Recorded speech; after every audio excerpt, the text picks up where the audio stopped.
Thank you, Mr. President. In February and March 2003, the world witnessed the greatest popular manifestations ever for peace and against aggressive war. More than 30 million people took to the streets in public manifestations, and leaders of public opinion spoke out against the threat of a U.S. attack against Iraq.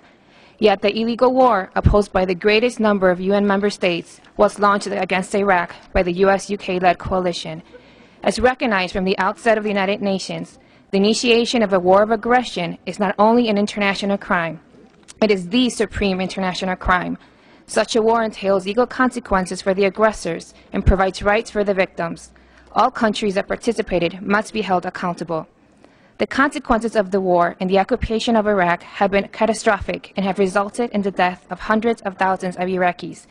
The U.S. pursued a policy of division, creating a fractious society which disrupted public services. Human rights have been systematically violated, the heritage of thousands of years destroyed, and an ancient culture thrown into chaos.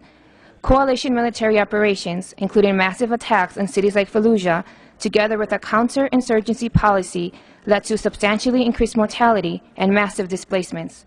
Families have been destroyed, displaced, and forced into refugee status. Iraq's educational system has been severely damaged. Unemployment rates are high, and human rights violations are endemic with a culture of impunity. Today we ask for accountability and justice for the people of Iraq. The UN must not turn a blind eye to grave human rights situation resulting from aggressive war and continued effects of occupation.